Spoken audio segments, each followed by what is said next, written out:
নামাজ পড়তে যাচ্ছেন, পড়তে পড়তে যান সবরেশানি হয়ে গেল। সবরেশানি করার জন্য হাত তোলাও লাগে না, মোনাজাত করাও লাগে না, দলবদ্ধ ভাবে ইজতেমা হওয়াও লাগে না। সবরেশানি তো যে কোনো জায়গা থেকে করা যায়। অনেকে বলেন ইস্তেগফার করব মাইয়েতের জন্য, তো খারাপ কিসের? ইস্তেগফার খারাপ জিনিস নয়, কিন্তু সুন্দর তরিকা, ইজতেমাই ভাবে ইস্তেগফার করার সুন্দর তরিকা হলো জানাজার নামাজ। তার জন্য শরীয়তের দলিল আছে, প্রমাণ আছে, কিন্তু ওর পরে আর কোন অনুষ্ঠান করে ওইভাবে ইজতেমা করা, ওইভাবে ক্ষমা চাওয়া, এর তো কোনো প্রমাণ নেই।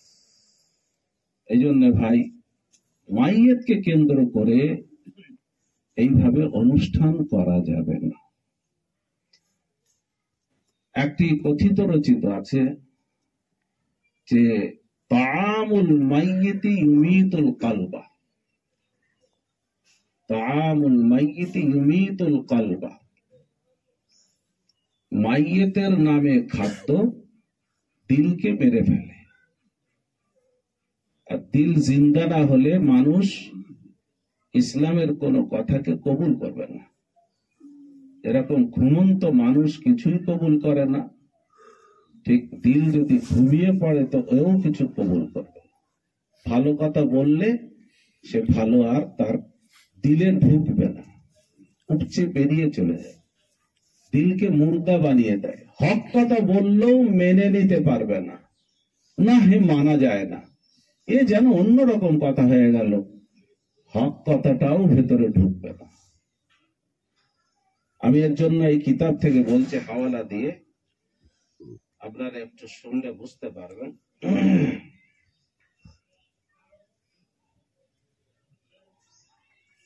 একটি প্রশ্ন হচ্ছে এখানে, एक शख्स ने हस्बे मामूल मुरावजा 10वें को 20वें को या बरसी शशमाही को खाना पकाया।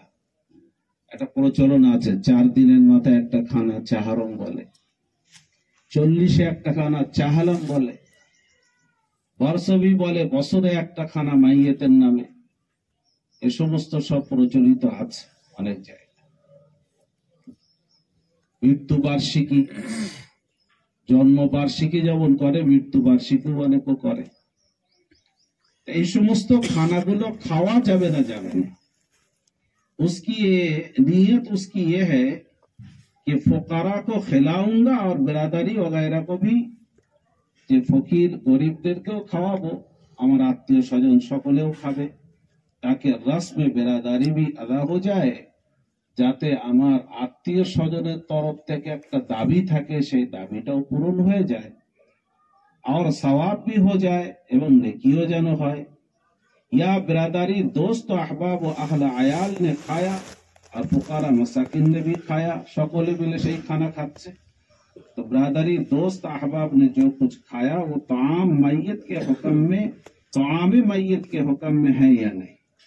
এই যে আমরা সকলে মিলে খাই, এই খাওয়াটা ওই যে কথা আছে যে মাইয়েতের খানা দিলকে মেরে ফেলে, এটা কি সেই ধরনের খানা?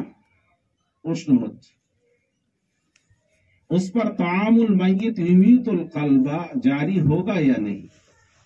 जवाबे बोलছেন, जिस कदर फुकरा को खिलाया बशर्त नियत खालिसा के सवाब पहुंचेगा।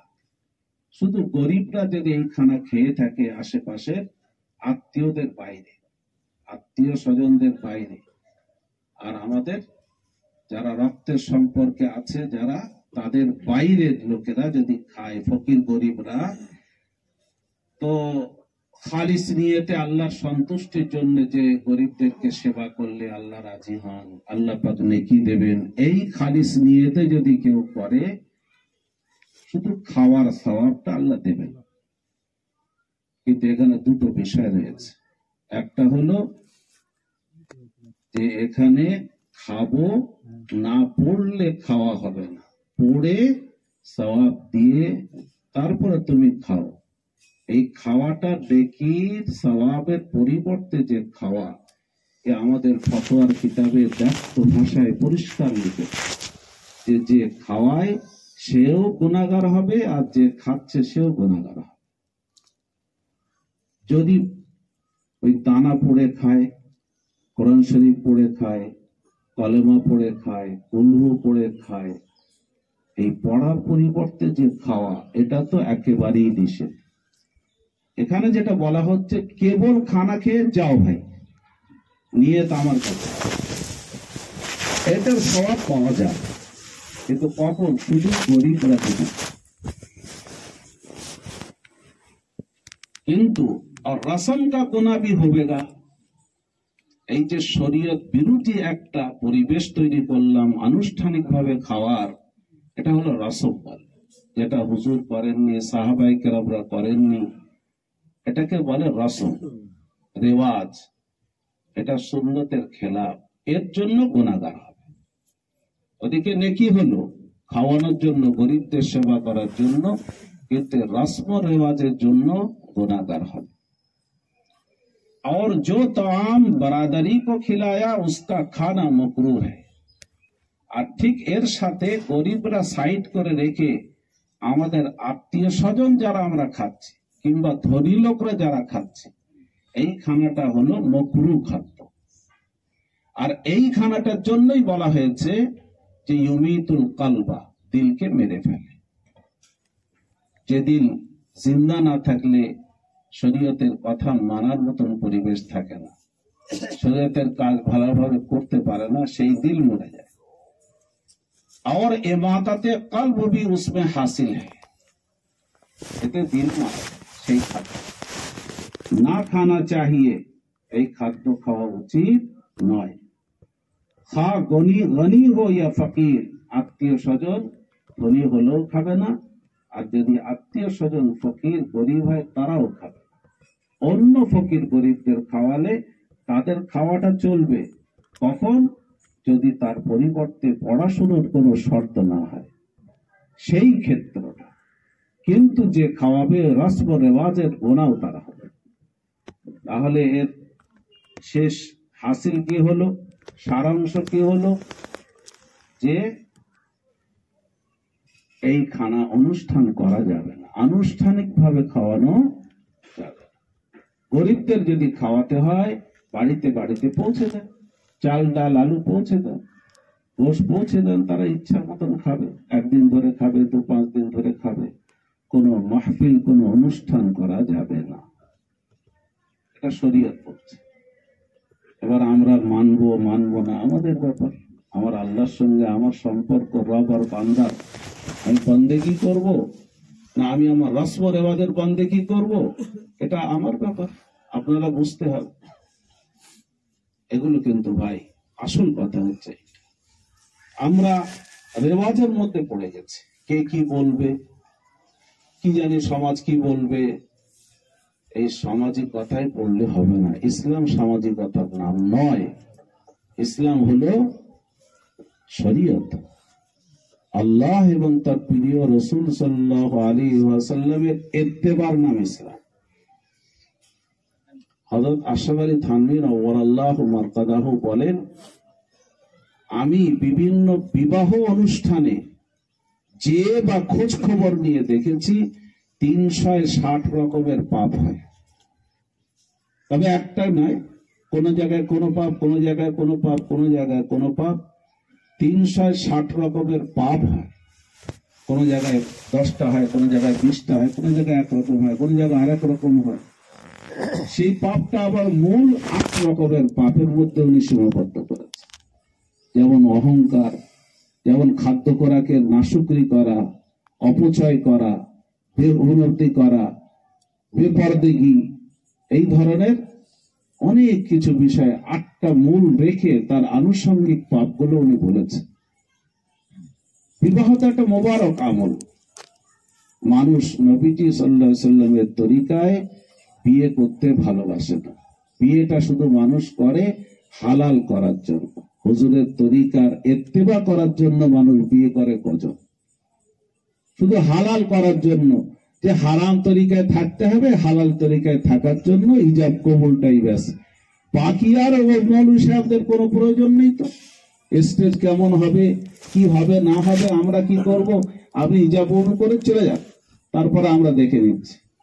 এইটুকুর জন্যই আমাদের বিয়ের অনুষ্ঠান হয়।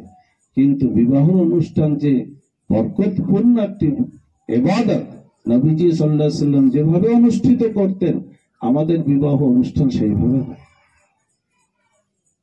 হযরতে সাফিয়া রাদিয়াল্লাহু তাআলা আনহাকে নবীজি সাল্লাল্লাহু আলাইহি সাল্লাম মুক্ত করে তাকে বিবাহ করেছিলেন এবং সফরের মধ্যেই ওলিমা করেছিলেন। এ নয় যে মদিনা পাকে যাই, দেখি সময় বুঝে দিনক্ষণ ঠিক করে সবাইকে বলে বুঝিয়ে তারপর একটা দিন ঠিক করে তারপরে আমরা করব, অতটা অপেক্ষা করেন। রাত্রে একসঙ্গে হয়েছেন, পরেই অলিমা করে দিয়েছেন। যে কজন ছিলেন তাদেরকে ডেকে নিয়ে অলিমা, সাদা সিধা অলিমা। দিনক্ষণ ঠিক করা তো কোনো অসুবিধা মুফতিয়ানে কেরামরা বলছেন না, কিন্তু সাদা মিঠা, সেখানে যেন কোনো পাপের ব্যাপার না থাকে, কোনো পাপ না থাকে। ঠিক তেমনি মাইয়েতকে কেন্দ্র করে কোনো যেন পাপের কাজ না হয়। পরিষ্কার লিখেছে, যারা কোরআন পড়ে, কি জন্য কোরআন পড়ে? এই সওয়াব রেসানি করার জন্য।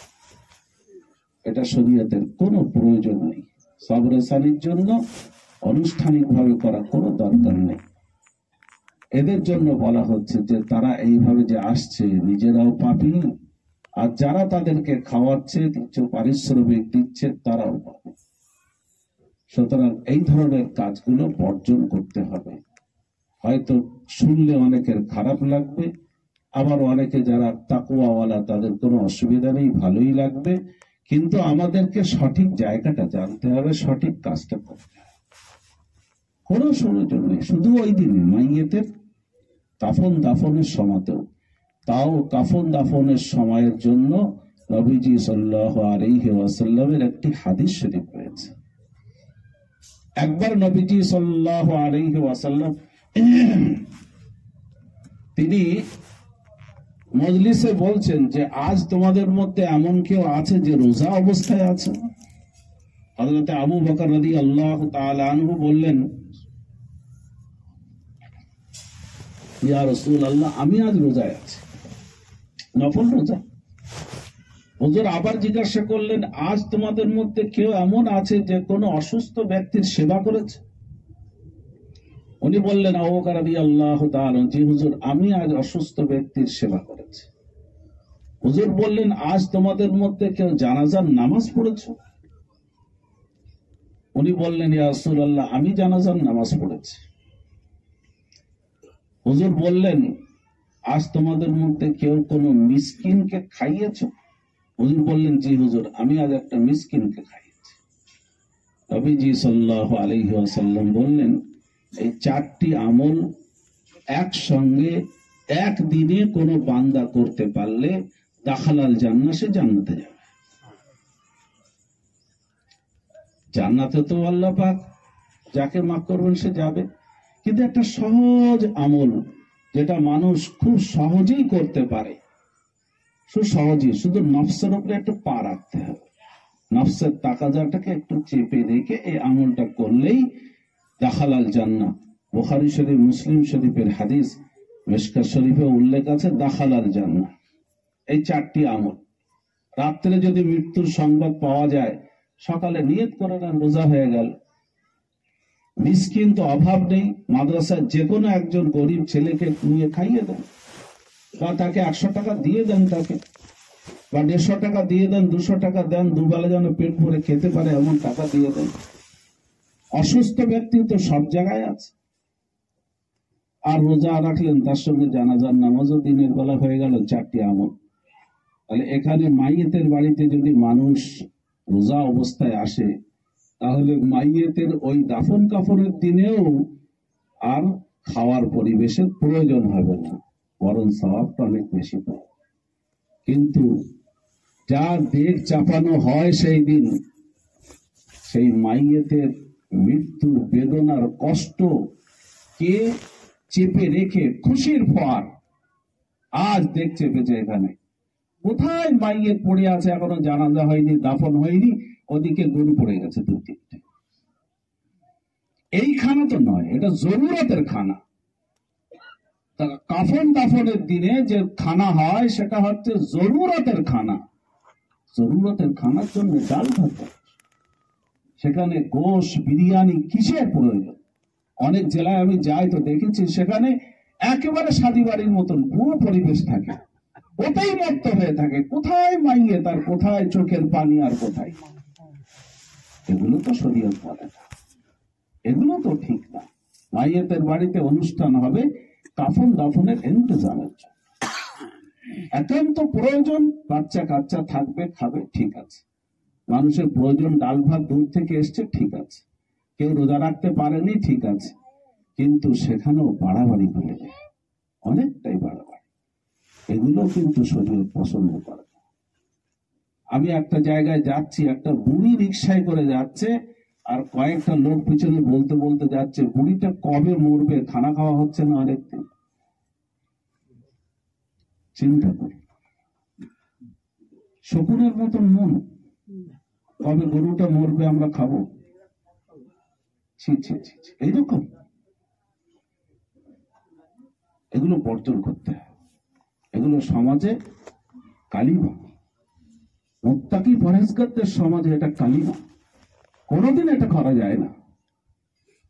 এগুলো ছাড়তে হবে, এগুলো বর্জন করতে হবে। কোনোদিন এগুলো সম্ভব নয়, করা যায় না। কোন সাহাবায়ে কেরামদের সময় কেউ এটা করতেন না। হ্যাঁ, সবরসানির জন্য হুজুরকে জিজ্ঞাসা করতেন, ইয়া রাসূলুল্লাহ, হুজুর আমার আম্মা মারা গেছেন, কি করতে পারি হুজুর, কি করলে তার ফায়দা হবে? হুজুর বলতেন, কুয়া বানিয়ে দাও, পানির ইন্তজাম করে দাও। গরিব মানুষ, আমাদের অনেক জায়গায় আছে গরিব মানুষরা কল পুঁততে পারে না, তো 5-7 জন 8 জনের ঘরের মাঝখানে একটা কল যদি করে দেন, তাদের পানির ব্যবস্থা হয়ে যায়। আর জীবন যতদিন পানি খাবে ততদিন নাকি যাবে,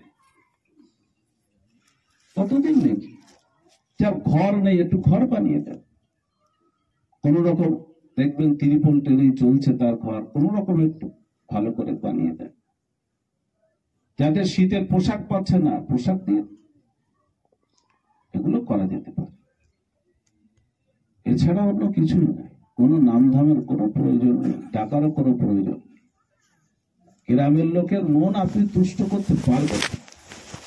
আপনি মনে করছেন যে ওদের বদনামের ভয়ে ওরা বলবে, দেখ কত কঞ্জুস, বাপ মারা গেলে একদিনও এক লোকমাও খাওয়ায়নি, বলুক, বলতে দেন, আপনি খাইয়েও সন্তুষ্ট করতে পারবেন। আমার আপনার টার্গেট হতে হবে ইত্তেবা, আমার নবীজি কি করতে বলেছেন সেটা করব, সেটাই করব। আমার হাবিব কি করেছেন সেটা করব। আমার হাবিবের সামনে কি কেউ মারা যায়নি? 70 জন সাহাবায়ে কেরাম শহীদ হয়েছেন হুজুরের সামনে উহুদের যুদ্ধে। হুজুর কি করেছিলেন? জানাজার নামাজ পড়লেন, দাফন করলেন, আর কি করেছেন? কোন অনুষ্ঠান? কোন অনুষ্ঠান।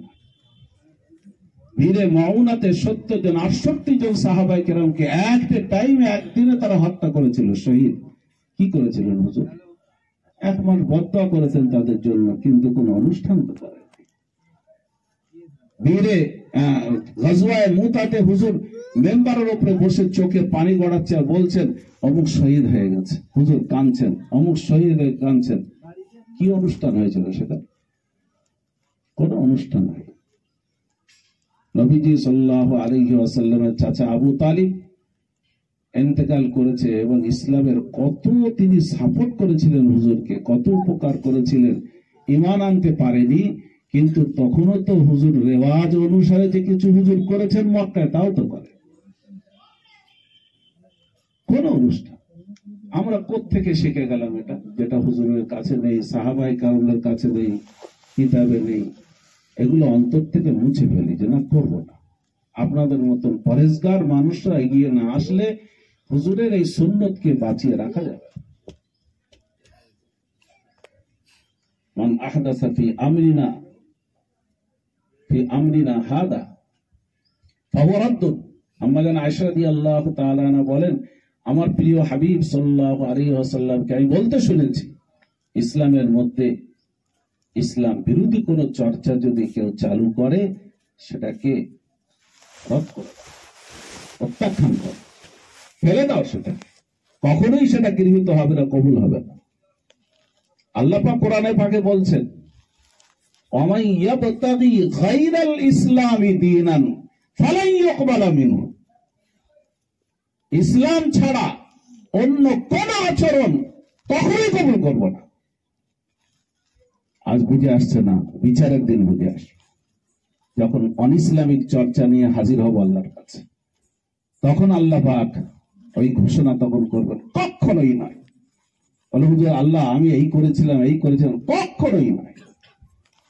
হযরত শেখ ইউনূস সাহেব রাহমাতুল্লাহ আলাইহি জৌনপুরি সাহারানপুরের বড় বুজুর্গ, জগৎ বিখ্যাত বুজুর্গ, তার জবানে আমি নিজে শুনেছি, আমার হুজুরও হয়তো শুনেছেন। সেটা কি, উনি বলছেন যে একজন ব্যক্তি সে স্বপ্ন দেখছে যে কিয়ামত কায়েম হয়ে গেছে, কিয়ামত কায়েম হয়ে গেছে, আল্লাহ পাক নেকি বিতরণ করছে, আমলের নেকি যা দুনিয়া করেছে। কোন নেকি? ওই যে ফরজ নামাজের পর 33 বার সুবহানাল্লাহ, 33 বার আলহামদুলিল্লাহ আর 34 বার আল্লাহু আকবার পড়ার নেকি আল্লাহ পাক দিচ্ছেন। যিনি স্বপ্ন দেখছেন উনি বলছেন আমাকে আল্লাহ দিচ্ছেন, সবাইকে দিচ্ছেন। আমি বললাম যে আল্লাহ এই আমলটা তো আমি সব থেকে ভালো করেই করতাম, তা আল্লাহ আমাকে দিচ্ছেন না, সবাইকে দিচ্ছেন। আল্লাহ বলছেন তুমি কিভাবে করতে? বলে আমি 33 নয়, আমি সবগুলোকে 100 বার করে পড়তাম। সুবহানাল্লাহ, 100 বার করে পড়েছি প্রতি নামাজের পরে, আলহামদুলিল্লাহ 100 বার করে পড়েছি, আল্লাহু আকবার 100 বার করে পড়েছি। আল্লাহ আমাকে দিচ্ছেন না, সবাইকে সওয়াব দিচ্ছেন। তা আল্লাহ পাক বলছেন যে আমি আমার হাবিবের তরিকায় যারা পড়েছে তাদের সওয়াব দিচ্ছি, নিজের খায়েশাতে যে পড়েছে তাকে আমি নেকি দিচ্ছি না। তুমি তো তোমার খায়েশাতে পড়েছো, তুমি 100 বার। আমার হাবিবকে বলেছিলেন তোমাকে 100 বার পড়তে, কেন 33 শব্দটা বললেন তিনি? ইত্তেবা কাকে বলে বুঝে নেন এই ঘটনা থেকে। ইত্তেবা কাকে বলে? আমরা ইত্তেবা ভুলে গেছি, সামাজিকতার ঢেউতে চলছে আমরা। নৌকা যেরকম হাওয়ায়, পালের হাওয়াতেই চলে, হাল টানতে হয় না, সে হাওয়াতে চলছে সমাজের সামাজিকতা। ইত্তেবা কাকে বলে? ইত্তেবাটা বুঝতে, আমার হুজুরের তরিকাটা নবীজির তরিকার বাইরে তো যাওয়া হবে। আল্লাহ বলে দেবেন যে কখনই কবুল হবে না। হাউদে কাউসার দান করেছেন আল্লাহ পাক নবীজি সাল্লাল্লাহু আলাইহি ওয়াসাল্লাম। হাউদে কাউসার অসংখ্য, সেখানে পেয়ালা থাকবে, গ্লাস থাকবে, হুজুর দেবেন উম্মতদেরকে খাও। একদল উম্মত যখন যাবে ফেরেশতারা আর বানিয়ে দেবেন না, এদেরকে দেবেন না। কেন? আমার উম্মত তো এরা। বলেন আপনি জানেন না আপনার পরে আপনার ইসলাম আর দ্বীনের মধ্যে কিভাবে বিকৃতি ঘটিয়েছিল? তাই হুজুর বলবেন সহকা, দূর হয়ে যায় এখান থেকে, ওদেরকে পানি দেবেন না হুজুর। কিসের জন্য?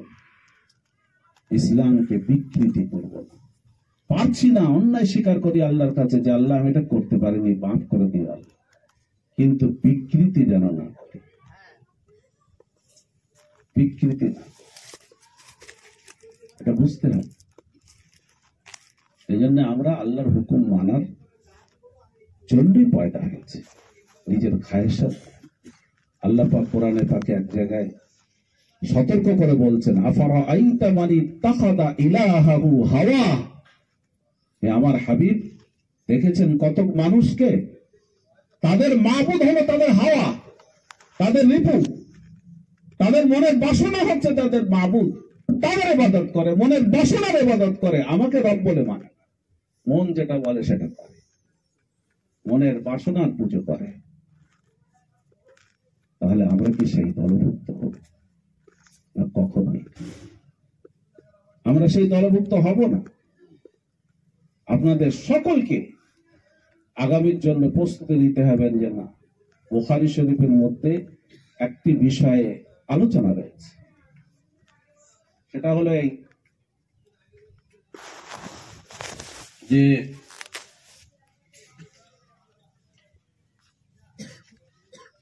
মাইয়েতের কারণে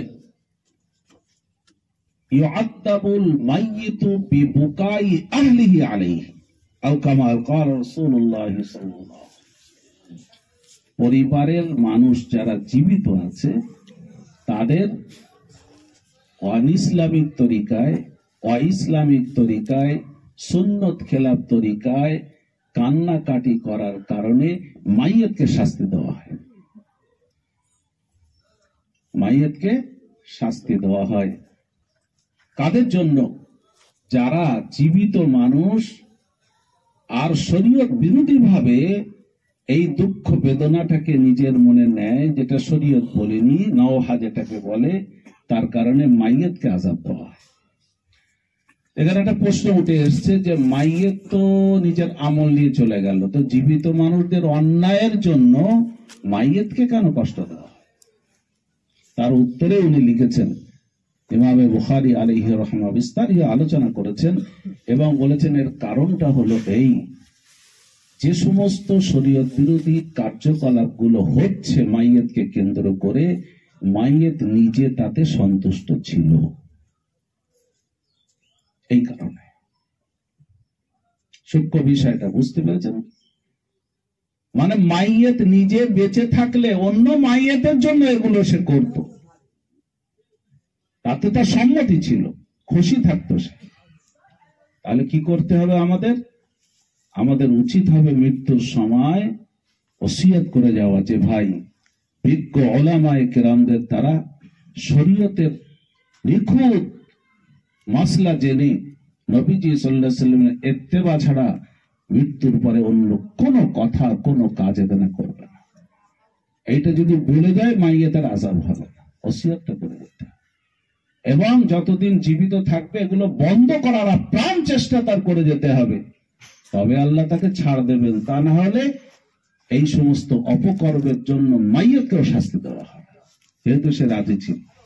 আর এখন সে বলে যাচ্ছে, খোকা আমি বলে গেলে কাউকে না খাইয়ে ছাড়িস না, জানা দুটো গরু লাগবে দিবি, ভালো করে খাওয়াবে। এটা বলে যাচ্ছি, এই ওসিয়তটা কি শরীয়ত সম্মত না শরীয়ত বিরোধী? কেন এটা বলতে পারেনি যে খুঁজে খুঁজে গরিব মানুষদের বাড়িতে চাল ডাল আলু পৌঁছে দিবি, তারা যেন 1 মাস খেতে পারে, 15 দিন খেতে পারে, ওই নেকিটা আমার কাছে পৌঁছবে, এটা তো বলতে পারতিস। তা বলবে না, বাড়িতে ডেকে এনে সুন্নতের বিরোধী তরিকায় সকলকে খাওয়াবে, এটাই তুমি খুশি ছিলে? ছেড়ে দেবে ফেরেশতা? ফেরেশতা ছাড়বে না। এই জন্য ভাই, আমাদের যারা এখানে আমরা শুনছি, আমাদের সকলে সতর্ক হতে হবে, নিজের গ্রাম, নিজের পরিবার থেকে শুরু করতে হবে যে আমার আব্বা আম্মা কেউ মারা গেলে আমি তো কমপক্ষে এটা করবোই না। ভাই অনুরোধ, আমি এসব করতে পারবো না। আলহামদুলিল্লাহ আমার আব্বা ইন্তেকাল করেছেন, আমার আম্মা প্রথম ইন্তেকাল করেছেন 2010-এ। আমরা কোনো অনুষ্ঠান এমনকি ভাই বোনদের এক জায়গায় করে যে আয় সবাই একসঙ্গে ভাই বোন বসে খাওয়া দাওয়া করি, এরকমও কোনো অনুষ্ঠান আমরা করি। আলহামদুলিল্লাহ আমার আব্বা এই 2020-তে ইন্তেকাল করেছেন, সেখানেও কোনো অনুষ্ঠান এখন আমরা করি। যে আমাদের থেকে শুরু না করলে প্রতিষ্ঠিত করা যাবে না। শুরু করতে, শুরু আমাদের দ্বারা। মাইয়ত শোয়ানোর জন্য সুন্নত এবং মাসনুন তরিকা কিছু কিছু কিতাবে ওয়াজিব লিখেছে যে ডান কাত করে শোয়াতে হবে মাইয়ত, সিনা এবং চেহারা গোটাটাই কিবলার দিকে থাকবে, এটাই হলো সুন্নত তরিকা। আর কিছু কিছু কিতাবে ওয়াজিব বলা হয়েছে। অথচ আপনি কবরের সময় গিয়ে যদি বলেন এই তরিকায় শোয়াও, তৈরি হবে না। না না, এসব কবে কি কথা, ছাড়ুন তো, আমরা যা করে আসছি তাই। একটা গ্রামে এটা বলার পরে দুটো দল হয়ে গেছে, কিছু লোক বলে আমরা ওই তরিকায় কবর করব, কি বলছে ওই তরিকায় কবর। শহীদটা মেনে নেওয়ার মতন পরিবেশ উচিত হলো যারা কবর খনন করে তাদেরকে ডেকে এনে অন্য সময়, ওই সময় কিন্তু মানার পরিবেশ থাকে না, অন্য সময় তাদের সহি তরিকাটা শিখিয়ে দিতে। আশা করি তারা পরে সেগুলো করবে, ফলো করবে। আমাদের এখানে একটা প্রশ্ন উঠে আসে, যারা কবর খনন করেন তাদের একটা দাবি থাকে, সেই দাবি পূরণের জন্য একটা খানার পরিবেশ বাড়ি করতেই হয়। অনেকেই বলে, আপনি বলছেন খানা করা যাবে না, কিন্তু ওই 10 জন লোক কাজ করেছিল, কবর খোঁড়া, বাঁশ কাটা, ওদের তো খাওয়াতেই হবে, ওদের দাবি। তো ওরা কি এই খানা না খেলে মরে যাবে? কবর খোঁড়ার খানা খেতেই হবে তাদের। ওদেরকে কি বোঝানো যায় না, ভাই তুমি মজদুরি নাও, তুমি তো মেহনত দিয়েছ, মেহনতের জন্য মজদুরি নাও। কত বলো, 500 টাকা করে নেবে 10 জন, মজদুরি নাও। এটা শরীয়তে বৈধ, কোনো সমস্যা নেই। কিন্তু খাওয়ার পরিবেশটা কেন? মাইয়াতকে দিয়ে খাওয়ার পরিবেশটা কেন? খাওয়া তো একটা খুশির হালতে হয়, আনন্দের হালতে হয়, আর মৃত্যু তো একটা বেদনা, বেদনা আলাদা জিনিস। আমি শুনেছি কোন কিতাবে, নিজে এবার দেখিনি, হযরত আশরাফ আলী থানভী নওয়ারাল্লাহু মারকাদাহু, তিনি তার আব্বার ইন্তেকালের পরে রসম রেওয়াজ অনুযায়ী খানা তৈরি করেছিলেন। খানা তৈরি করার পরে বললেন, ভাই সকলের সামনে দিয়ে যে আপনারা খাবেন না, আমি দুটো কথা বলবো, তারপরে নেবে। সবাইকে উনি বললেন যে আমার আব্বার ইন্তেকালে আমি অত্যন্ত ব্যথিত, আপনাদের যদি খুশি হয় আপনারা খেতে পারেন, এই দুটো কথা। আমি ব্যথিত, এই খানা আমার চুক্তি, আমি খেতে পারবো না, আমার বেদনা, আমার কষ্ট, আপনাদের আনন্দ হলে খেতে পারবো।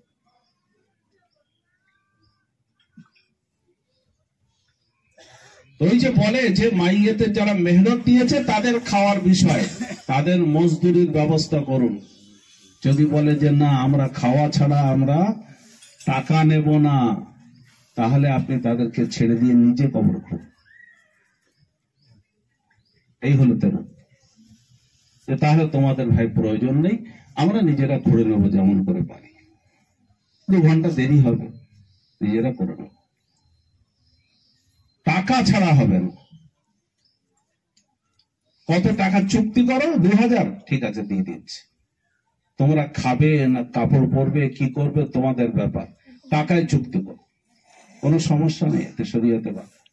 আর যে সওয়াবের নিয়তে করবে, সওয়াবের নিয়তে করো, তার টাকার কোনো প্রয়োজন নেই, কি পাবে আল্লাহর কাছে। এইভাবে ভাই হুজুরের ইত্তেবাই চলে আসি, একটাই টার্গেট। আল্লাহ পাক বলছেন, তুমি দাবি করবে যে আমি আল্লাহকে ভালোবাসি, এই দাবি আমি কখনোই মানব না যতক্ষণ পর্যন্ত তার দলিল না পাবো। দলিল হলো আমার হাবিবের ইত্তেবা। কুল ইন কুনতুম তুহিব্বুনাল্লাহ ফাত্তাবিউনি, হুজুরের ইত্তেবা, ইউহিব্বুকুমুল্লাহ, তবে আল্লাহ ভালোবাসবেন। একতরফা ভালোবাসা কাজে দেবে না কিয়ামতের দিনে, যে আমি আল্লাহকে খুব ভালোবাসি, ওই ভালোবেসে 100 বার করে পড়েছে, কাজে দেয়। বিনা ওযুতে 100 রাকাত নামাজ পড়ছে, কাজে দেবে না। খুব ভালোবাসি আল্লাহকে বললে হবে না, ভালোবাসার আরেকটা পাঠ হচ্ছে আল্লাহ পাক যদি আমাকে ভালোবাসেন তবে কার্যকারী হবে। একজন হুজুর বলছেন, এক নাপিতের ছেলে, সে বলছে যে রাজকন্যার সঙ্গে বিয়ের ব্যবস্থাপনা সব ঠিক হয়ে গেছে, দোয়া করো যেন বিয়েটা ভালোভাবে হয়। বলছে তোর সঙ্গে বিয়ে দেবে রাজকন্যার? বলে হ্যাঁ। বলে কাজ কতটা এগিয়েছে? বলে আমাদের বাড়ি সকলেই রাজি, সবাই রাজি। বলে কি বাদশার কানে গেছে? বলে না, এখন ওখানে যাওয়া হয়নি, বলা হয়নি। কি অর্থ আছে? তা আমরা আল্লাহকে খুব ভালোবাসি, টুপি টাপা পরে খুব ভালোবাসি আল্লাহকে, কিন্তু আমার আল্লাহ আমাকে ভালোবাসছেন কিনা একবারও আমরা কি সেটা তলিয়ে দেখেছি? আমার আল্লাহ বলছেন যে আমার হাবিবের ইত্তেবা ছাড়া যদি তুমি চলো আমার ভালো লাগবে না, কখনোই ভালো লাগবে না। 3 জন সাহাবী এসেছিলেন হুজুরের বাড়িতে আম্মাজানদের কাছে খোঁজ খবর নিতে, যে হুজুর রাত্রি কিভাবে ইবাদত করেন, দিনের বেলা তো আমরা দেখি, বাড়ির মধ্যে কি করে কি করেন একটু বলেন না।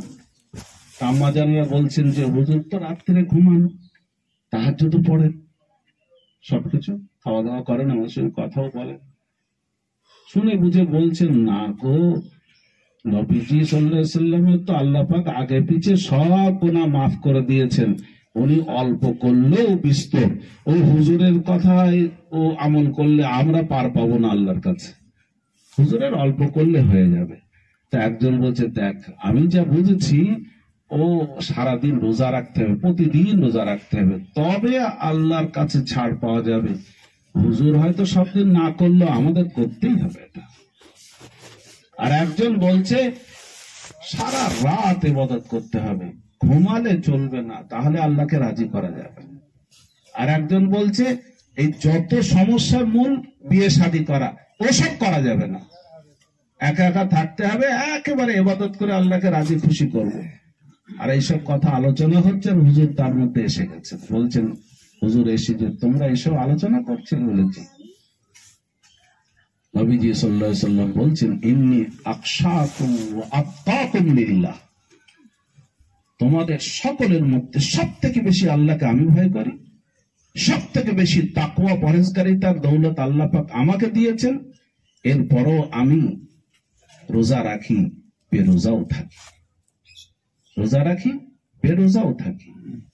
আমি বিয়ে শাদী করেছি, আমি রাত্রে ঘুমাই, আবার রাত্রে ইবাদত করি, এটাই হলো আমার সুন্নত, এটা হলো আমার তরিকা।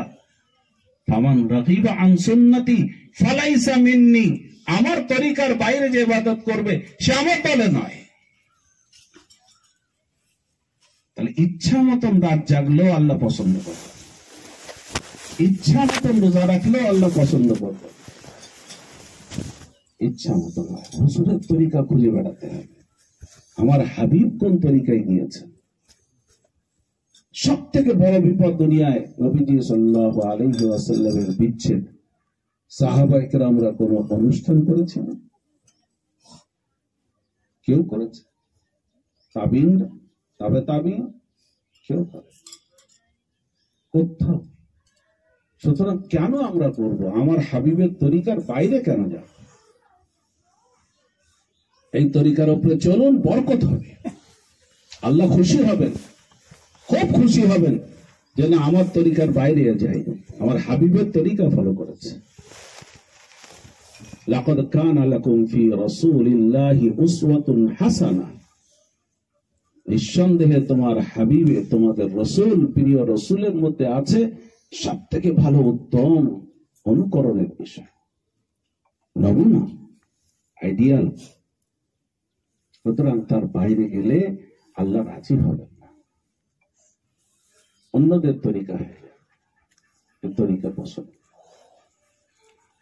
আল্লাহ পাক আমাদের সকলকে, ভাই যদি ভুল করে থাকি, আমরা বুঝতে পারি, হাদিস কোরআনে নিরিখে তওবা করে দিই, আর করবো না।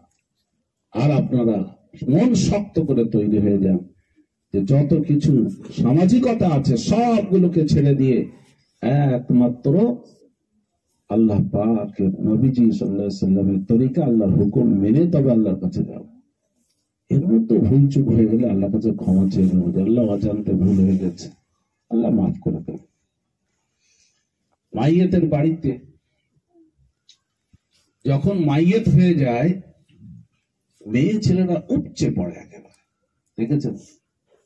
পুরুষরা যত না আসে মাইয়েতের কাছে, তত মেয়ে ছেলেদের বাড়ান্ত সব থেকে বেশি। এটার উপর কন্ট্রোল হওয়া দরকার।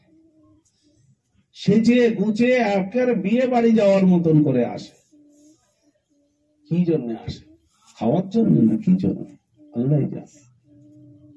এবং পুরুষ মাইয়েতকে দেখার জন্য মেয়ে ছেলেরা এত ভিড় করে থাকে, সেখানে পুরুষ মানুষ ঢুকতে লজ্জা পায়। চেহারা যেমন জীবিত অবস্থায় অপরের চেহারা দেখা যায় না, মরার পরও তার চেহারা দেখা শরীয়তে বৈধ নয়। স্বামী স্ত্রী এক অপরের চেহারা দেখতে পারে, স্বামী স্ত্রীর গায়ে স্পর্শ করতে পারবে না, মাইয়েত হয়ে গেলে, মরে গেলে শুধু চেহারাটা দেখতে পারে। আর স্বামী মারা গেলে স্ত্রী তার চেহারাও দেখতে পারবে, গোসলও দিতে পারবে, এটার অনুমতি আছে। কবরে দাফনের পরে চেহারা দেখাও শরীয়তে ঠিক না, তার আগে দেখতে পারে। তো কোন পুরুষ মানুষ পুরুষদের দেখবে, মেয়েরা দেখবে, দুটো পার্থক্য আলাদা জায়গা হতে হবে। পুরুষ মহলে কোনো মহিলা আসবে না, আর মহিলাদের মহলে কোনো পুরুষ যাবে না। হ্যাঁ, যদি আপনার বোন হয়, আপনার মা হয়, আপনি অন্য মেয়েদেরকে আগে সরতে বলুন, অপরিচিত আজরাবিদেরকে সরতে বলে আপনি নির্জনে তার সঙ্গে যান, এতে কোনো আপত্তি নেই। কিন্তু ওই সমস্ত সব গ্যাদারিং হয়ে পর্দার খেলাপ, সেখানে পাপ হবে না, গোনা হবে না, সেখানে গোনা হবে। এই পরিবেশটা আগের থেকে সেট করতে হবে যে কিভাবে হবে। আমি এক জায়গায় একটা মাইয়াত, আমার নিজের মামাতো বোন মারা গেছে, সেখানে গিয়েছি, আল্লাহ শুকর আলহামদুলিল্লাহ, কোন পুরুষ তার চেহারা দেখতে পায়নি, এমন ভাবে তাকে রেখেছিল, মেয়ে মহলেই ছিল পুরো। এটা হলো তরিকা, এটা হলো তরিকা। আর আমাদের এখানে মেয়েরা দেখছে ছেলেদেরকে, ছেলেরা দেখছে মেয়েদেরকে, পুরুষ মানুষ বলছে ও আজীবন দেখিনি, এবার দেখে নেই, সুযোগটা ভালো আছে। নাউজুবিল্লাহি মিন যালিক। দিল কালো হবে, দিল নোংরা হবে, শরীয়তে এগুলো বৈধ নয়। ঠিক তেমনি ভাবে খাওয়া দাওয়ার ব্যবস্থা মাইয়েতের বাড়ি যেখানে হয় দাফন কাফনের দিনে, সেখানেও দেখবেন সমস্যা। একই লাইনে ছেলে মেয়ে একসঙ্গে লাইন দিয়ে খাওয়ার পরিবেশ, যেন সেখানে অন্যরকম একটা দৃশ্য। মৃত্যুকে ভুলেই গেছে মানুষ। মৃত্যু যে একটা বেদনা, একটা বিচ্ছেদের বেদনা, আর একটা শিক্ষণীয় বিষয় যে আমাকে মরতে হবে, আমাকে এই জায়গায় আসতে হবে। সেই শিক্ষাটা নেবেটা কখন? যদি খাওয়ার পিছনেই পড়ে থাকে। সেই শোকটা আসবে তো। একটা বিষয় আমাদেরকে খেয়াল রাখতে হবে, ঠিক যেরকম দাফনের সময়তে মাটি দেওয়ার বিষয়টাকেও একটু খেয়াল রাখতে হবে। এমন ভাবে বাঁশ দিয়ে জায়গা তৈরি করেন যেন মাটি দিয়ে সেখানে অন্য রাস্তা দিয়ে ঘুরে আসে, তাহলে সেখানে কারোর সমস্যা হবে না, কষ্ট হবে না। বয়স্ক মানুষরাও যেতে পারবে বাঁশ ধরে ধরে, কারোর সমস্যা হবে না। কিন্তু ওই যাওয়া, ওই আসা, এমন একটা সমস্যা সেখানে তৈরি হয় যে সকলের জন্য একটা কষ্টের কারণ হয়ে যায়। এগুলো ঠিক হবে না, এগুলো সব আমাদের বর্জন করতে হবে, ছাড়তে হবে। এসব বিষয়গুলো আমাদের পরিষ্কার হতে হবে, তবেই হবে। গোলাপ পানি ছিটানো শরীয়তে নেই। আপনি কোন জায়গায় একটা আতর তুলো দিয়ে রেখে দেন, যার খুশবুর দরকার সে আতর নেবে। একটা জায়গায় পাত্র করে ছোট ছোট তুলো করে রেখে দেন, নিয়ে কানে দিল, রাখলো। কিন্তু গোলাপ পানি ছিটাতে হবে, এও শরীয়তে নেই। মাইয়েতের পয়সা দিয়ে এগুলো করলে অপচয় হবে। কবরের ভিতরে গোলাপ পানি ছিটাচ্ছে, বোতল কি বোতল, অপচয়, গোনা হবে। শরীয়তের বাইরে এটা, এ তরিকা শরীয়তে নেই, নেই শরীয়তে এটা। এটা শরীয়ত বিরুদ্ধে কাজ, এগুলো করা চলে না। এগুলো সব বর্জন করতে হবে আমাদেরকে, যেন এগুলো শরীয়তের বাইরের কোনো কাজ কিছু যেন না, যেটা হবেই। কবর 1 বিঘত উঁচু হবে মাটির থেকে, কবর গভীর হবে এবং মাটিটা বেশি পড়বে। ওই ছালে ছালে ওপরে যদি 1 বিঘত মাটি দেই আর মাইয়েতের বসার জায়গা রাখি, তাহলে সেখান থেকে দুর্গন্ধ বার হওয়াটা খুব সহজ, শিয়াল কুকুর সেখানে ঢুকবে। আর যদি মাইয়েতের ওপরে 1 বিঘত কি বেশি বেশি এতটা জায়গা খালি রেখে পুরোটাই যদি মাটি দিয়ে দেন, কোনো দুর্গন্ধ বাইরে আসবে না। এটা হলো সঠিক তরিকা। আর আমরা সব উপরে উপরে করি, আর সেখানে সমস্ত আগুন ছোঁয়া কোনো জিনিস ব্যবহার করতে নিষেধ করা হয়েছে। পেরেক দিয়ে সব তৈরি করছে, বিছানাগুলো দিচ্ছে সেগুলো প্লাস্টিকের দিয়ে, সুতো দিয়ে, অমুক দিয়ে।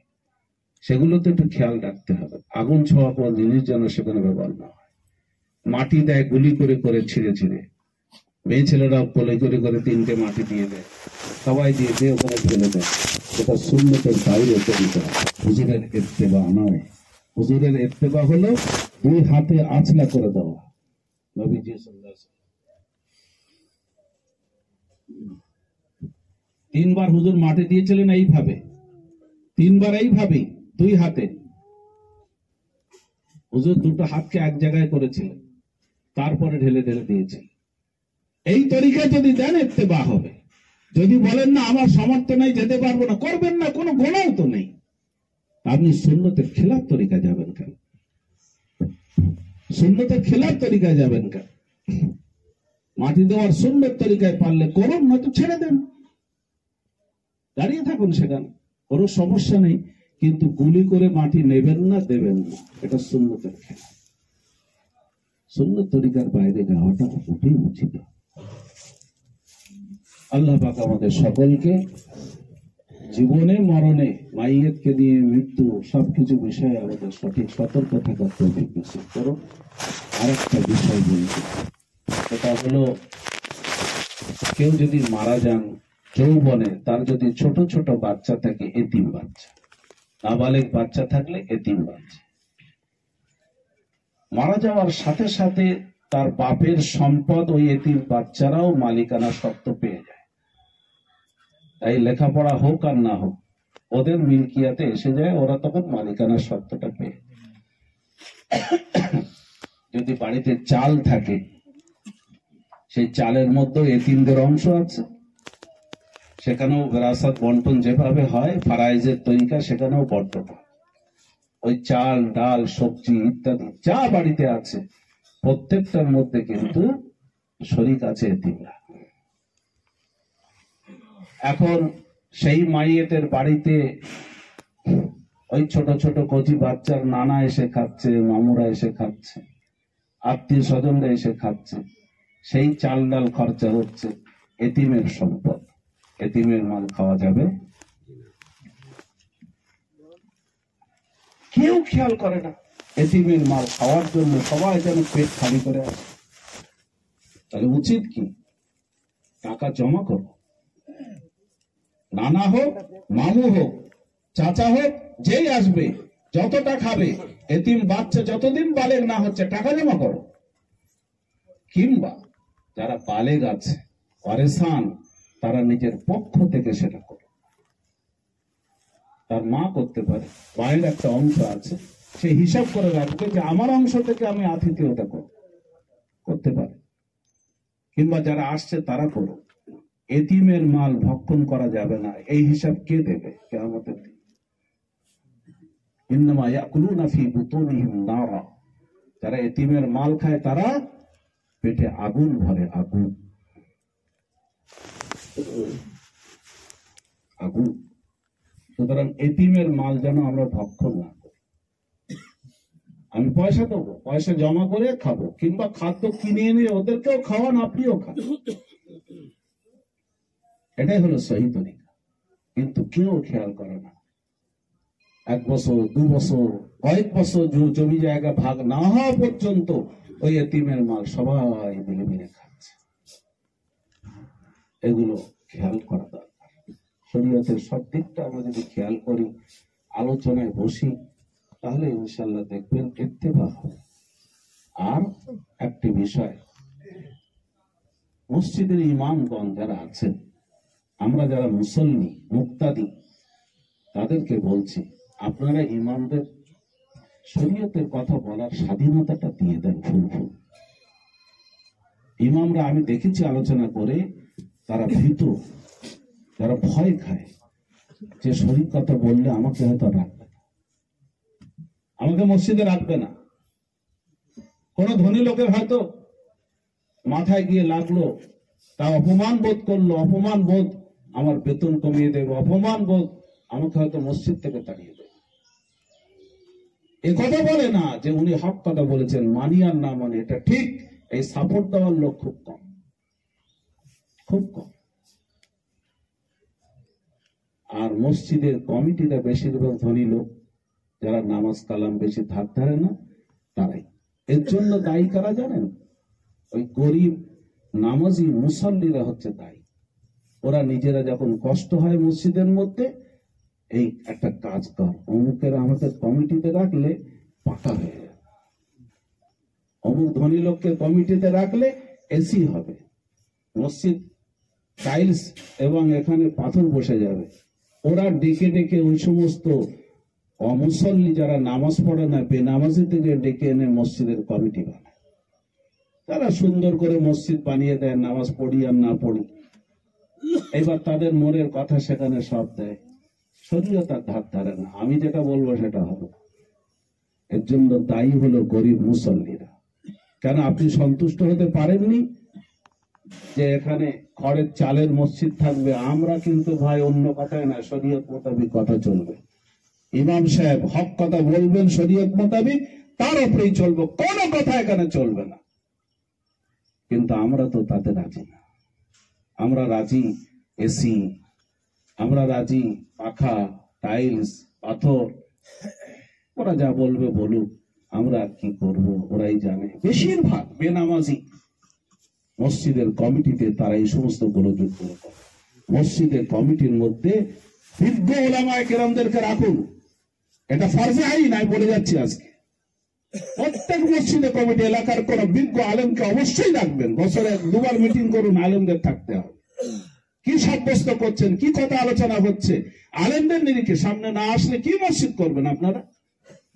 মসজিদ তো আল্লাহর দ্বীন প্রতিষ্ঠিত করার জায়গা, আর সেখানে নিজেরাই আমরা বেনামাজিরা বসে মিটিং করছে। এটা করতে দেবেন না, মসজিদকে নষ্ট হতে দেবেন না। ইমামদের স্বাধীনতা দেন, তারা যেন ব্যক্ত ভাষায় সহি তরিকা বলতে পারে। আর আমি ইমাম সাহেবদেরকে বলবো তারা যেন কিছু কিতাব দেখে, কিতাব দেখে বুঝে সুঝে তারপরে কথা বলে।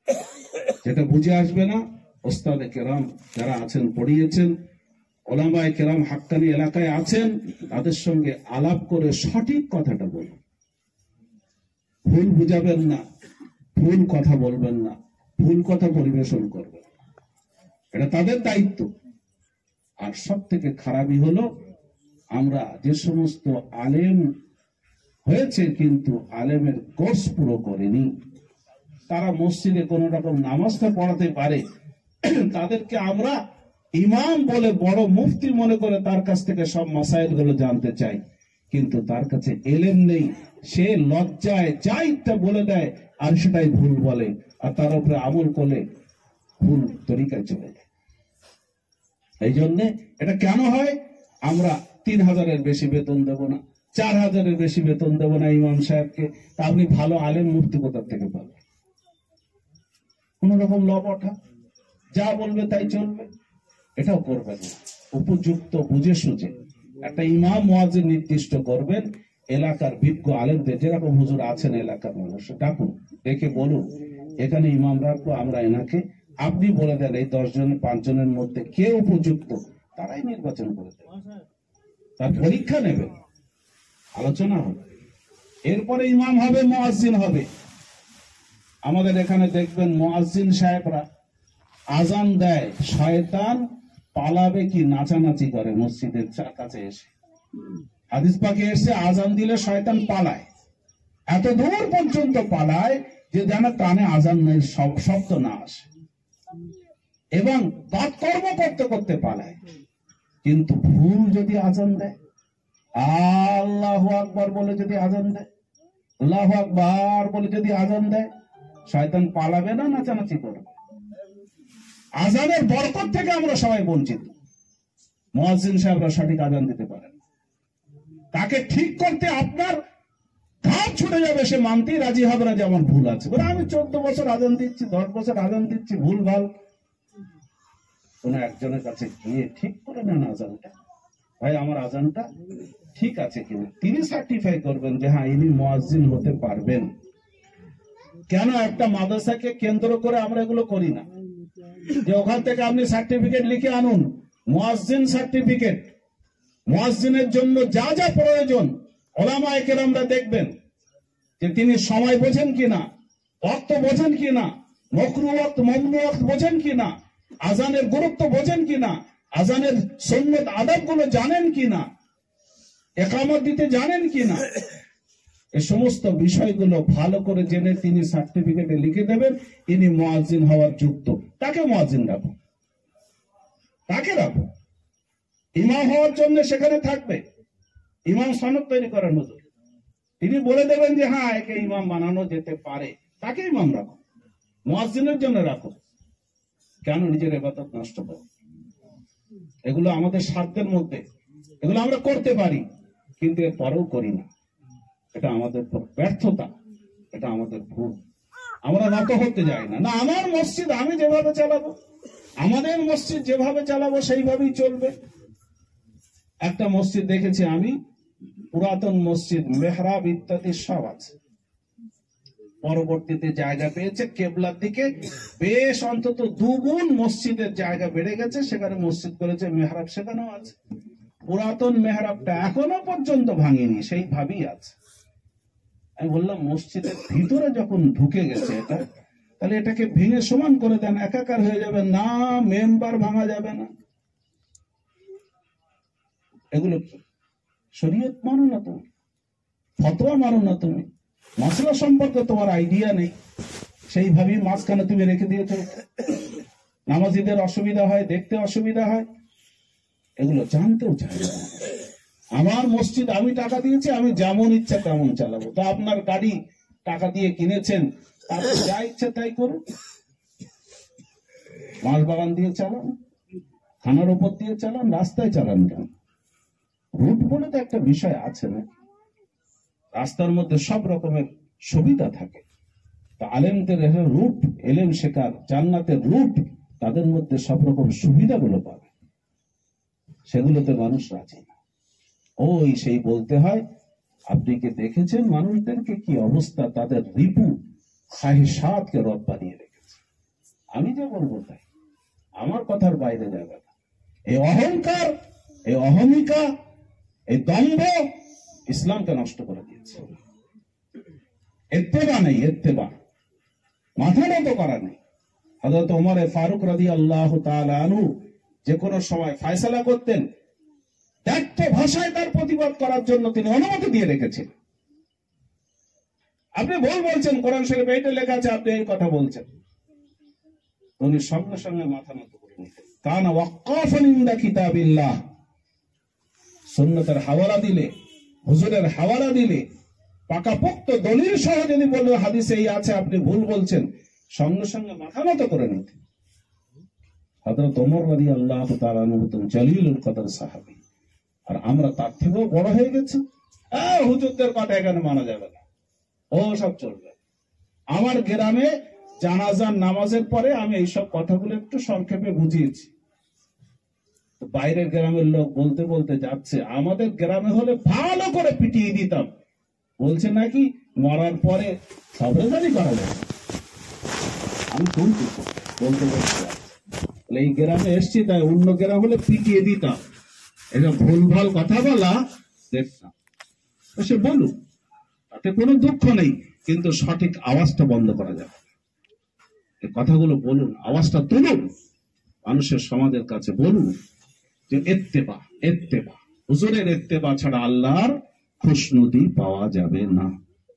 আর আল্লাহ যদি রাজি না হন, তাহলে কিন্তু বেড়া পার করা যাবে। আল্লাহ বলে দেবেন আমি রাজি নই, আমার ভালো লাগেনি, সব শেষ হয়ে যাবে, সব শেষ হয়ে যাবে। এই জন্য ছোট্ট একটি আয়াতের অংশে আল্লাহ পাক বলেছেন, ইন্না সালাতা তানহা আনিল ফাহশাই ওয়াল মুনকার ওয়ালা যিকরুল্লাহি আকবার। এই ছোট্ট কথা আয়াতের এর মানে মর্ম একরকম, তো একের বাহ্যিক মানে আছে, ওয়ালা যিকরুল্লাহি আকবার, আল্লাহর জিকির হলো সব থেকে বড়। এর একটা সাধারণ মানে, সেটা উম্মে দারদা রাদিয়াল্লাহু তাআলা আনহাকে জিজ্ঞাসা করছেন, আম্মা জান এই আয়াতের ব্যাখ্যা আপনি একটু বলুন, যে আল্লাহর জিকির বড় বলতে কোন জিকির? তো বলছেন আল্লাহর জিকির, নামাজের ওয়াক্ত এসছে, নামাজ পড়ো, ওটাই আল্লাহর জিকির, তখন ওইটাই বড় কাজ। যখন যে কাজটা সামনে আসবে শরীয়ত মোতাবেক আল্লাহর হুকুম, সেটাই বড় কাজ। রোজার সময়, রমজান মাসে রোজা বড়, এই নামাজের সময় নামাজ বড়, রোজার সময় রোজা বড়, যাকাত হলে যাকাত বড়, হজের সময় হজ বড়, আল্লাহর জিকির বড়, এগুলোই বড়। কিন্তু হযরত আব্দুল্লাহ ইবনে আব্বাস রাদিয়াল্লাহু তাআলা আনহুমা এর আরেকটা সূক্ষ্ম মতলব বলেছে, সেটা আজকে বলি, শেষ করছি। ওয়ালা যিকরুল্লাহি আকবার ওয়ালা যিকরুল্লাহি ইবাদাহু আকবার। আল্লাহ যদি কোনো বান্দাকে আলোচনার মধ্যে নিয়ে আসেন, এই বান্দাটা আমার খুব ভালো লাগে বলে সব থেকে বড় জিনিস এটা, সব থেকে বড় জিনিস এটা। আল্লাহর যদি ভালো লেগে যায় কোনো বান্দা, যেই বান্দা আমার ভালো লাগে, এর থেকে ভালো জিনিস আর নেই, এর থেকে বড় সম্পদ আর নেই। তার একটা ঘটনা বললে বুঝতে পারবেন আল্লাহর কিভাবে ভালো লাগে। হযরত আনাস ইবনে নাজর রাদিয়াল্লাহু তাআলা আনহু, তিনি বদরের যুদ্ধে থাকতে পারেননি, যার কারণে খুব দুঃখিত। ইসলামের প্রথম যুদ্ধ, দুশমনদের সঙ্গে, আর আমি থাকতে পারলাম না। তো এবার যদি যুদ্ধ হয়, আল্লাহর সঙ্গে উনি পণ করেছেন যে আল্লাহ তুমি দেখে নেবে তোমার দিনের জন্য আমি কি করতে পারি। আল্লাহর সঙ্গে বলেছে, ওয়াদা করেছে আল্লাহর সঙ্গে। ওহদের যুদ্ধ এসছে, ওহদের যুদ্ধের সুযোগে তিনি যা করেছেন ইতিহাসে এখনো সেইভাবেই লেখা আছে, মানুষের কাছে চিরদিন থাকবে স্মরণীয় হয়ে। তার শাহাদাতের পরে দেখা গেছে শরীরের পিছনে কোন রকম তীর তলোয়ারের আঘাত নেই, তার মানে পালিয়ে যাননি, সম্মুখেই এগিয়ে গেছেন শত্রুর দিকে। শরীরে 80টার বেশি আঘাত, এমন বিকৃতি হয়ে গেছেন আঘাতে যে তার চেহারা দেখে চিনতে পারছেন না যিনি কে, কোন সাহাবী। তখন তার বোন রুবাইয়া রাদিয়াল্লাহু তাআলা আনহা, তিনি এসে হাতের আঙুল দেখে চিনলেন যে এটা আমার ভাইজান। তখন বোঝা গেছে ইনি আনাস ইবনে নাজর। ইনি ছিলেন হযরতে আনাস ইবনে মালিক রাদিয়াল্লাহু তাআলা আনহু, যিনি হুজুর সাল্লাল্লাহু আলাইহি ওয়াসাল্লামের 10 বছর খেদমত করেছেন। তার চাচা যান ছিলেন আনাস ইবনে নাজর, তিনিও চাচা আনাস, ইনিও ভাইপো আনাস। তো আনাস ইবনে নাজর রাদিয়াল্লাহু তাআলা আনহু, একটি ঘটনা, তার বোন রুবাইয়া বাচ্চা বেলায় অন্য কোন বাচ্চাদের সঙ্গে খেলতে গিয়ে কারোর দাঁত ভেঙে দেয়, আর সেই ব্যক্তিরা এসে হুজুরের কাছে নালিশ করে। হুজুর আনাস ইবনে নাজরকে বলে তোমার বোনকে নিয়ে এসো। নিয়ে আসলে বললেন যে দাঁত ভাঙা হবে, অমুকের দাঁত ভেঙেছে তোমার বোন। তো আনাস ইবনে নাজর রাদিয়াল্লাহু তাআলা আনহু বলছেন, হুজুর আমার বোনের দাঁত ভাঙা হবে না। হুজুর বলছেন, কি বলো আনাস, কিতাবুল্লাহ আল কিসাস, কোরআনে পাকের আল্লাহর হুকুমই হচ্ছে কেসাস নেওয়া, তুমি আমি এটাকে তো বন্ধ করতে পারবো না, কেসাস নিতেই হবে। তো বলেন, না হুজুর আমার বোনের দাঁত ভাঙা হবে। কয়েকবার বল। তারপরে যারা এসেছিল নালিশ করতে, তারা বলে, হুজুর একটা কাজ করেন, ও তো বাচ্চা ছেলে, ওর না ভেঙে আমাদের একটা খরচার ব্যবস্থা আপোষ করে দেন, একটা কোনো পয়সা লেনদেনের ব্যবস্থা হয়ে আপোষ করে দেন, ওর দাঁত ভাঙার প্রয়োজন নেই। দাঁত ভাঙা হলো না, মাফ করে দিয়েছে। মাফ করলে কেসাস মাফ। তখন হুজুর পাক জবানে শোনার কথা যেটা বলেছিলেন, ইন্না মিন ইবাদিল্লাহি লাউ আকসামা আলাল্লাহি লা আবাররাহু, আও কামা ক্বালা রাসূলুল্লাহ সাল্লাল্লাহু আলাইহি ওয়াসাল্লাম। হুজুর বললেন, আল্লাহর কিছু বান্দা আছে, সে যদি আবদার করে আল্লাহকে কিছু বলে, আল্লাহ পাক সে আবদার রক্ষা না করে পারেন না। উনি আল্লাহর কাছে আবদার করেছিলেন যে আল্লাহ আমার কচি বোনটার যেন দাঁত ভাঙা না হয়, ভুল করে ফেলেছে, আল্লাহ তার জন্য ব্যবস্থা করে দিয়েছে। হুজুর নিজে সেটাকে প্রকাশ করলেন, ইন্না মিন ইবাদিল্লাহি, আল্লাহর কিছু বান্দা এমন আছে, আল্লাহর কাছে যখন কিছু বলে, আবদার করে, তা আল্লাহ পাক সেই আবদার অবশ্যই পূরণ করেন, সেটাকে আল্লাহ পাক না করে দেন। এরাই হলো সেই বান্দা, আল্লাহ যাদের স্মরণ করে। ওয়ালা যিকরুল্লাহি আকবার, আল্লাহ যে বান্দাকে চান, যে বান্দা, হাদিস পাকে এসেছে, যে বান্দাকে আল্লাহ স্মরণ করেন, আল্লাহ বলছেন আমি তার চোখ হয়ে যায়, সেই চোখ দিয়ে সে দেখে, আমি তার জবান হয়ে যায়, সে জবান দিয়ে বলে, আমি তার হাত পা হয়ে যায়, সে হাত পা দিয়ে চলে, কর্মকাণ্ড করে। তার মানে আমি তাকে নিজের নিয়ন্ত্রণের মধ্যে রাখি, তাকে শরীয়তের বাইরে হতে দেই না, তাকে আমি হেফাজত করি। তা আমরা সকলে যদি আল্লাহর সঙ্গে এইরকম নিবিড় সম্পর্ক করে নিতে পারি যে আল্লাহ আমাকে চান, সব থেকে ওয়ালা যিকরুল্লাহি আকবার। আল্লাহ পাক আমাদের এই শোনা আর এই বোঝা বলাকে আল্লাহ পাক কবুল করুন। ওয়া আখিরু দাওয়ানা আলহামদুলিল্লাহ।